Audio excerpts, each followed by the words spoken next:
Hi friends, ఎలా ఉన్నారు?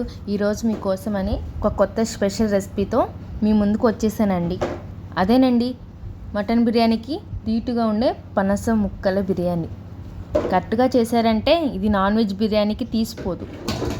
ఇది జనరల్గా తమిళనాడు వైపు ఎక్కువగా చేస్తారండి. ఇది ఇప్పుడు మన సైడ్ పెళ్ళిళ్ళలో ఎక్కువగా చేస్తున్నారండి. ఈ పనస ముక్కలు బయట మార్కెట్లో ఈజీగా దొరుకుతాయండి. ఇప్పుడు సీజన్ కాబట్టి కాయ తెచ్చుకొని ఇంట్లోనే కట్ చేసుకోవచ్చు. ముందుగా చిన్న పనసకాయని తీసుకొని వీడియోలో చూపించినట్టుగా చిన్న చిన్న ముక్కలుగా కట్ చేసుకోవాలి. ఈ ముక్కల్ని మజ్జిగలో 1 గంట పాటు నానబెట్టుకొని శుభ్రంగా కడిగి పక్కన ఉంచుకోవాలి. ఇప్పుడు మసాలాల కోసం ఒక కళాయిలోకి మిరియాలు, జీలకర్ర, దాల్చిన చెక్క, 5 లేదా 6 యాలకులు, 3 లేదా 4 మరాఠీ మొగ్గలు, 5 లేదా 6 లవంగాలు, జాజి పువ్వు, 2 స్టార్ ఫ్లవర్స్, సోంపు, బిర్యానీ ఆకు, ధనియాలు వేసుకొని లో ఫ్లేమ్ మీద మంచి వాసన వచ్చే వరకు వేయించుకోవాలి. ఇప్పుడు ఈ మిశ్రమాన్ని మిక్సీ జార్లోకి తీసుకొని కొద్దిగా అల్లం,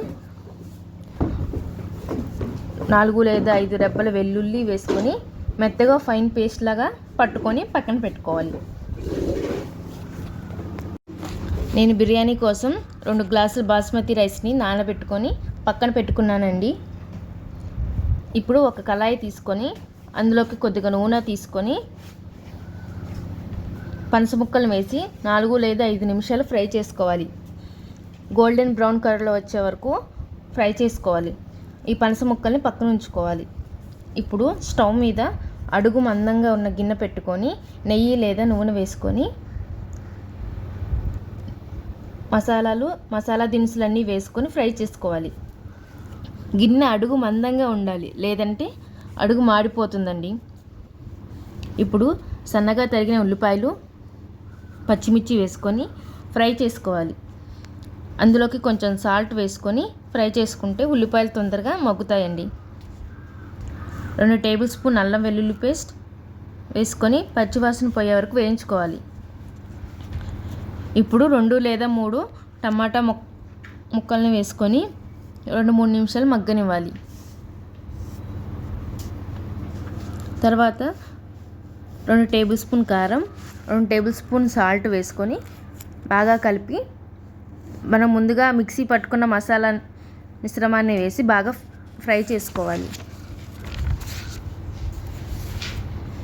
తర్వాత 1 టేబుల్ స్పూన్ జీరా పౌడర్, 1/2 టేబుల్ స్పూన్ ధనియా పౌడర్ వేసి బాగా కలిపి నూనె పైకి తేలిన తర్వాత 1 కప్ పాలు, 1 కప్పు పెరుగు వేసుకొని బాగా కలుపుకోవాలి. అందులోకి కొద్దిగా కొత్తిమీర, పుదీనా వేసుకొని మూత పెట్టి 5 నిమిషాలు మగ్గనివ్వాలి. తర్వాత పనస ముక్కలు వేసుకొని 15 నిమిషాలు ఉడికించుకోవాలి. ఈ పనస ముక్కల నుంచి నూనె పైకి తేలిన తర్వాత నానబెట్టుకున్న బాస్మతి రైస్ వేసుకోవాలి. 1 గ్లాస్ బియ్యానికి 2 గ్లాసుల వాటర్ కొలతతో వాటర్ వేసుకొని 15 నిమిషాలు హై ఫ్లేమ్ మీద, 10 నిమిషాలు లో ఫ్లేమ్ మీద ఉడికించుకోవాలి. ఇలా ఉడికించుకొని దింపేసుకోవటమేనండి. వేడిగా సర్వ్ చేసుకుంటే చాలా బాగుంటుంది. చూసారు కదండి, ఎంత అద్భుతమైన టేస్టీగా ఉండి ఈ పనసకాయ బిర్యానీ. మీరు కూడా ఒకసారి ట్రై చేసి ఎలా ఉందో చెప్పండి. ఈ వీడియో మీకు నచ్చినట్లయితే లైక్ చేయండి, షేర్ చేయండి, కామెంట్ చేయండి. అలాగే నా ఛానల్ని సబ్స్క్రైబ్ చేసుకోండి.